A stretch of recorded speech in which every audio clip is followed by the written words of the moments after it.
Trailblazer, activist, healthcare advocate, visionary, humanitarian.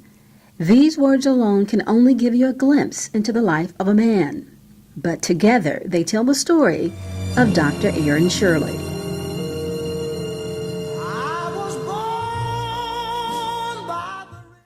Born January 3, 1933 in Gladstone, Mississippi, his destiny had already been determined by his mother and put into action by his sisters.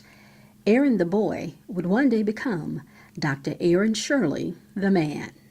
He didn't want to be a doctor at first. She always said he wanted to be an engineer, but that's not what his mother wanted him to be. We were all teachers, and we didn't want him to be a teacher. We wanted him to go into a profession where he would be his own boss. And he has not disappointed us, not 1 minute, because he has done everything we had ever dreamed that he would do. Dr. Shirley attended Lanier High School where he met Everett Brown. They established a friendship that spans more than 60 years. When we were in high school, he became a statistician for the basketball and football teams. And that's why we grew so close, because he would travel with us and keep up with the statistical data for both teams. The high school classmates would go on to share even more in adulthood, including family and community health care. Following graduation from Lanier High, Shirley attended Tougaloo College where he excelled in the classroom. The college may have been the stepping stone for his career path in medicine, but it's also where he met the love of his life, Ollie Brown. He was always serious about his work. He got his lesson, made high scores on tests and all that kind of stuff, took advanced courses. So he was serious, but he also played. So he was the kind of person that I thought I would enjoy being a part of. Dr. Edgar Smith remembers the courtship that blossomed into a marriage. I've known Aaron since we both entered the Sacred Halls of Tougaloo in September of 1951. And we realized we both had an interest in science. As I recall, he was a physics major and I was a chemistry major. You know, he was a commuting student. We called him a day student in those days. So therefore he didn't live in the dormitory. But I had a dorm. But shortly after Aaron came to Tougaloo, he discovered Ollie. And he wanted to court Ollie after the bus had gone back to Jackson. Sometimes he would miss the bus. He couldn't get back to Jackson. He therefore slept on the floor in my room in the dormitory. So to show you, he was a guy who really was serious even from the beginning. He knew what he wanted, and he didn't mind sacrificing to get it. Meharry Medical College was the ideal choice for the young couple as Aaron pursued his career in medicine. With Ollie by his side, the couple moved to Nashville with the first of their 4 children, Kevin. A second child, Terrence, was born in Nashville. Ollie recalls it being a great environment for the boys, but says there was never any question about returning home to Mississippi. You know, we had a lot of friends who had children, so I joined the Meharry Wives and all this kind of thing. So we had a lot of activities going on, and a lot of people came to our house, a lot of the classmates and the wives and all that. So it was a good life. I tried to get him to stay in Tennessee, but he wanted to come back to Mississippi. And I think he also, his family was here, and they had really been so supportive, and his mother in particular had just worked so hard to help. She would even send us money at her age when we were in Nashville. So she had worked so hard, and I guess we all felt obligated, and he certainly did. Put your bad self. Say it loud. The transition from medical school led the Shirleys to Vicksburg and into the heart of Jim Crow, Mississippi. While medicine and parenthood may have been the couple's top priority, they were both equally up to the challenge of fighting racism head-on. Well, we had gotten involved in civil rights early on in Vicksburg. I was teaching, and I was the only teacher who went to the civil rights meetings. So we both got involved in the civil rights activities, and then because he was independent and didn't have to depend on anybody for his income, we agreed to let people meet at our house. So we had a lot of the meetings early on at our house. We put out a newspaper, in Vicksburg, the Vicksburg Citizens Appeal. You know, they had even threatened to bomb our house and with our other kinds of civil rights activities that we were involved in. So then we were concerned when he would leave at night because, once or twice we saw a truck parked in front of the house and, this kind of stuff. He's created a pathway that has set the bar extremely high. I mean, not only has he done it as a medical doctor, but he's done it as a community activist. If you look at the sovereignty papers, you'll actually see him in there quite a bit. And he was not known as someone who is as serene as he looks. I mean, they actually thought of him as a rebel rouser. Dr. Aaron Shirley served as a writer for the Citizens Appeal. However, his greatest impact to the community was helping blacks by providing them with much-needed health care in his private practice. One of the buildings where a lot of the civil rights workers were staying, they bombed that building at like 3 o'clock in the morning. And when we knew anything, people were knocking on our door. And he got up and he picked glass out of children's heads and just treated patients right there in the living room. So they knew where they would be welcomed and they received treatment.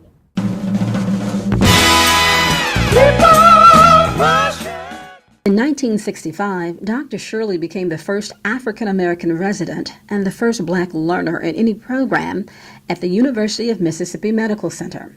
He was invited to apply for a training slot at the university by then-chair pediatrics, Dr. Blair E. Batson. So we had to build from scratch. And when Dr. Shirley came on board, I think we had 4 full-time faculty members, including myself. Yes, I anticipated there might be some friction. After all, I knew everybody there was from Mississippi and they'd grown up in small towns and cities, and just on the average, you're going to have some people who are not going to be happy about it.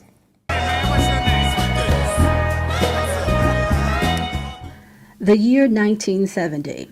Richard Nixon was in the White House. It was also the year Dr. Shirley and others established the Jackson Hines Comprehensive Health Center, the largest community health center in the state.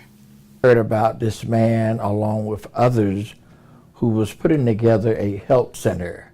And we talked about different things, mostly rural part of Hines County, the western side of rural Hines County. And we went to work there trying to help the citizens there in rural Hines County to ease themselves better in terms of their drinking water, their waste disposal, and on and on and on. Dr. Shirley also established a comprehensive school-based clinic to provide health and counseling services to help reduce teen pregnancy. Longtime friend Everett Brown remembers the program that became a national model for school-based clinics. He decided that being in private practice was just not enough for him.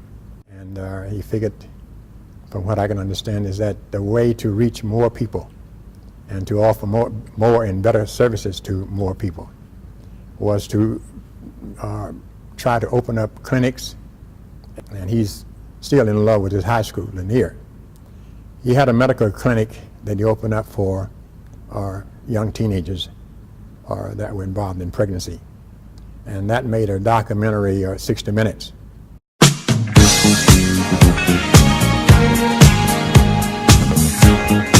In 1995, 25 years after being a leading architect behind Mississippi's largest community health care center, Dr. Shirley had a vision.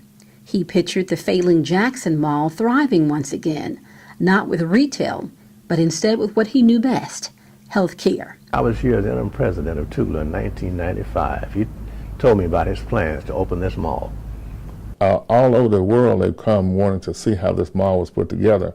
And I think that is probably the most positive contribution that he has made to healthcare, is to create this entity, positive things happening just because this little building was done. And Dr. Shirley's famous last words about this place all the time is, if I had known what I was doing, it probably wouldn't have happened. There are some visionaries who have visions, and that's about it. Aaron is a visionary who goes beyond the vision and makes sure that it's that it's fulfilled. With an unwavering commitment to improve health care in Mississippi, Dr. Shirley founded a new program in 2010 called Health Connect. So the Mississippi Delta has some of the worst health care statistics in the country, but Dr. Shirley is there making an impact with his community health workers. We went to Iran and he actually visited some health houses.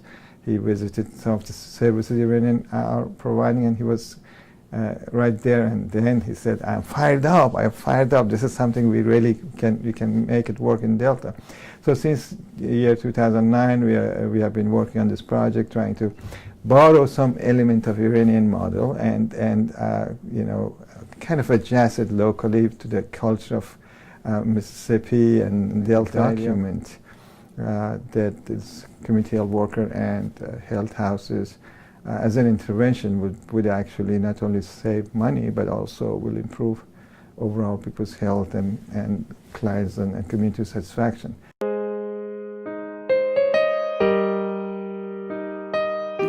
Dr. Shirley has dedicated his life to others as a pioneer of rural and urban health care, a mission that has become a family affair as the next generation of Shirleys continue his legacy. We're just always in that environment, whether we're at home, whether we're on vacation, whether we're talking on the phone, we're talking about something related to healthcare. If we're talking to him. I'm an engineer, but I started out in a totally different industry. And I feel that just being around him and being surrounded with all of his work and the people that he's worked with kind of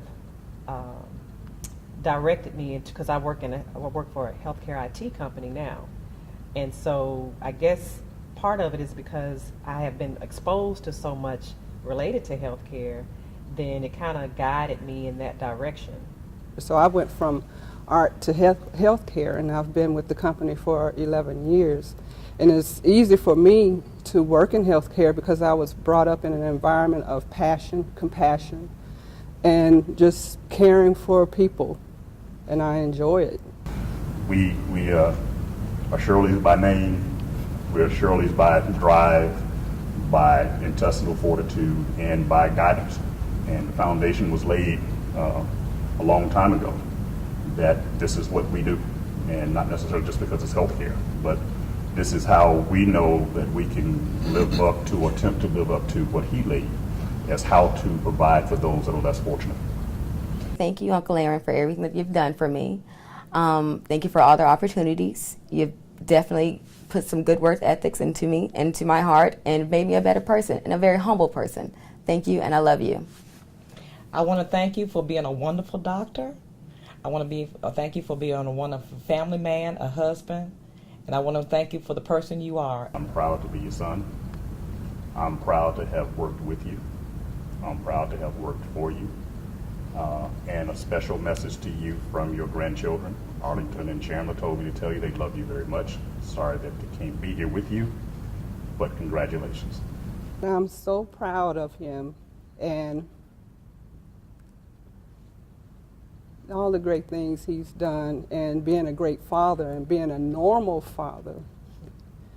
And I just want to say congratulations from your knee baby. I'm glad that he's getting this award. It's so well deserving, and just proud to be his offspring, his baby. And congratulations. I am immensely grateful to him for the examples we've set. And he showed us, he didn't just talk, he showed us. A life destined from the start to help others through healthcare. The measure of a man committed to humankind. Dr. Aaron Shirley.